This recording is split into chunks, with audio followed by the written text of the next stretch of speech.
was living with an individual who was prescribed a copious amount of narcotics. Both of us were using amounts that would kill people. The idea that I could not wake up on any given day, the idea that the amount that I was doing was lethal levels, none of that was scary enough to stop me.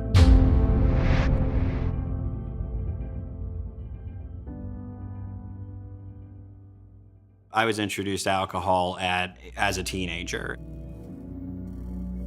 I suddenly felt like I was actually able to connect with other people. I was able to overcome issues of self-esteem, and it didn't start to rule over my life until I would say somewhere in my mid-20s. When I really started using opioids, it really was recreational at first. I mean, for me, it transitioned very quickly to something that I did always and everywhere. It really wasn't a matter of where I did it, it was a matter of where I wouldn't do it. I couldn't stop. I split off from every relationship that I have. I couldn't connect to those people because I was so ashamed of what I was doing. You are having an internal battle between your desperate desire to be healthy and this other force within you that is not allowing you to do this.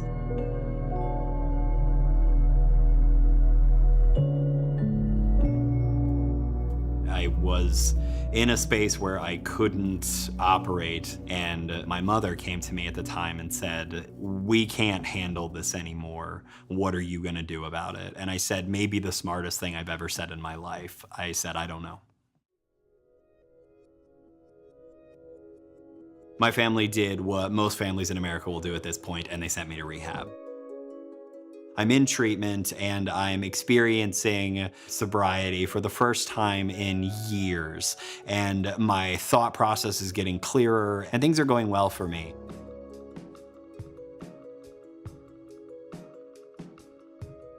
They truck me out to this house in Lidditz, and I've never heard of a Lidditz before. The treatment facility I came from was a brick building in the middle of a cornfield. It was very clinical, it was very stuffy, but the GateHouse was a home. These people welcomed me, supported me, offered me help, and they didn't seem to want anything in return.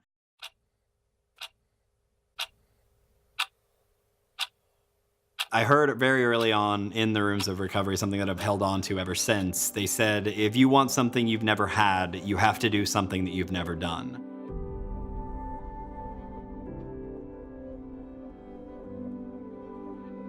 For me, that was being okay in my own skin. That was self-worth.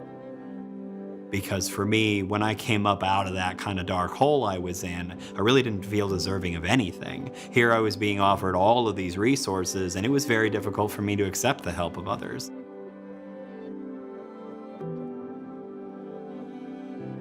As I was kind of getting to the point in my process at the GateHouse where I was going to start planning where I was going to go next, my mom called me and told me that my dad had passed away. Here was maybe the most challenging thing that could come in front of me, and I had to deal with it while I was in this situation. And you might think to yourself, this is the worst possible place you could be to have something like this happen, and for me it was the opposite of that.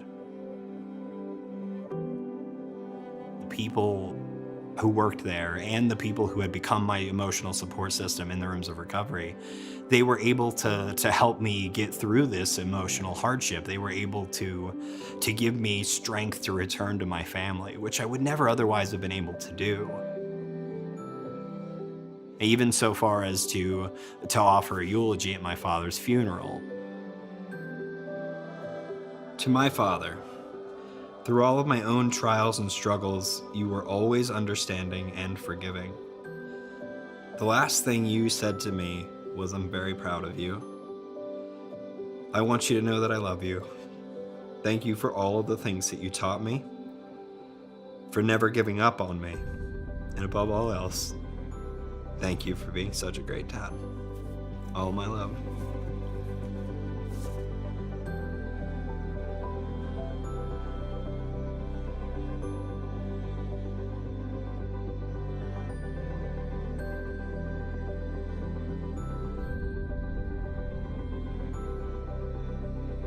The work that I'm doing is the amends that I make. It is the change in my life that helps me kind of hold on to that connection, or helps me rebuild that connection. I'm confident that without the support of the GateHouse, if I wouldn't have the marriage that I have, I wouldn't have the career that I have, and I think most importantly, I wouldn't have the purpose that I have.